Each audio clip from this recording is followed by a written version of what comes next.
Hey everyone, welcome back to Corporate Decoder, the place where we decode the secrets buried in corporate filings.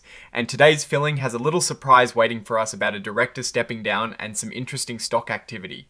Before we dive in, if you like getting straight to the point insights from these complex reports, make sure you hit subscribe. Also, we have a Discord community linked in the description below where we discuss these things further. Alright, so Peraso Incorporated, ticker PRSO, is back with a Form 8K filing, which is essentially a report of significant events that the public needs to know about quickly.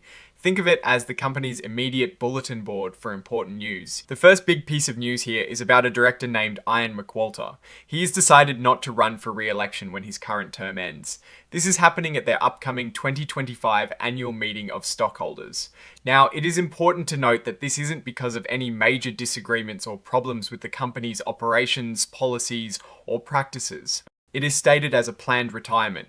So it seems like a smooth and planned transition for him and the board. Now let's move on to something else that happened on the 21st of November.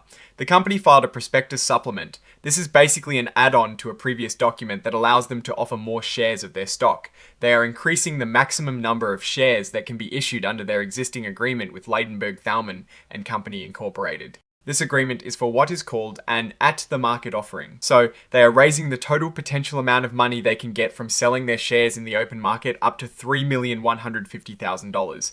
This is on top of the stocks that have already been sold, which brought in about $4,095,176. Essentially, they are saying they might want to sell more of their company's stock to raise more capital. This offering, the sale of these shares, is being made under a registration statement that was filed back in July. This means they've already gotten permission from the Securities and Exchange Commission, or SEC-TC. To sell these shares, they've supplemented this original registration with a few other documents along the way. And now they are adding this latest supplement to allow for the increased offering. Also filed with this report as an exhibit, we have an opinion from a law firm called Mitchell Silberberg and Knupp LLP. This opinion is basically a legal opinion confirming that the issuance and sale of these shares is legal. They also included their consent, which is standard procedure. These are essentially legal assurances that everything is above board from a regulatory and legal standpoint for this stock offering. Putting this all together, we have a company that is making some operational changes with a director's planned retirement and simultaneously signaling a desire to raise more money through the sale of its stock. Their common stock, which has a very small par value of just $0.001, trades on the Nasdaq under the ticker symbol PRSO. This is where a lot of the action happens in terms of their stock price and investor interest. Now let's look at the numbers that matter. The filing mentions that they've sold shares worth approximately $4,095,176 to date and are now looking to increase the offering to a total of $3,150,000 in aggregate gross sales price for the shares to be sold. This means after this increase, they could potentially raise up to a total of about $7,245,176 from this at the market program if they sell all the available shares up to the new limit. It is a way for the company to get cash injections without the complex process of a big new stock issuance, but it can also signal that they need funds for operations, growth, or other strategic initiatives. And the report is signed by James Sullivan, the Chief Financial Officer, which makes sense given the financial nature of the stock offering. Now, looking at these numbers and events more broadly, Peraso Incorporated seems to be in a phase where they are actively managing their capital structure.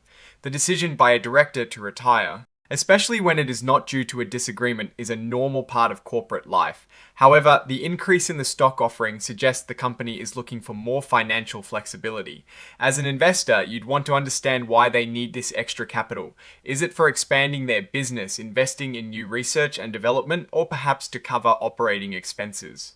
Without more context from their financial statements, which are not detailed in this specific 8K filing beyond the offering amounts, it is hard to say definitively, but raising money by selling more shares can dilute the ownership stake of existing shareholders. So while it provides immediate cash, it can potentially decrease the value. Purse hair if the company doesn't use the funds to generate significantly more value. The company is listed on the Nasdaq, which indicates it is a publicly traded entity with a certain level of transparency. But like many growth-oriented tech companies, they might be prioritizing rapid expansion over immediate profitability. Hence the need for ongoing capital raises. One of the key opportunities here is the potential for growth if the funds are invested wisely. The risk, as mentioned, is dilution and the uncertainty of whether the increased capital will translate into future earnings growth that outweighs the dilution. It is a classic balancing act for many public companies. Alright, That is our quick breakdown of this Peraso Inc. filing. What is your take on this stock increase and the director's retirement? Do you see it as a positive sign for future growth or a red flag for current shareholders? Drop your thoughts in the comments below. If this analysis was valuable to you, please hit that like button and subscribe for more regular corporate dissections. And don't forget to join our Discord community through the link in the description for more in-depth discussions. Thanks for watching, and we will see you in the next one.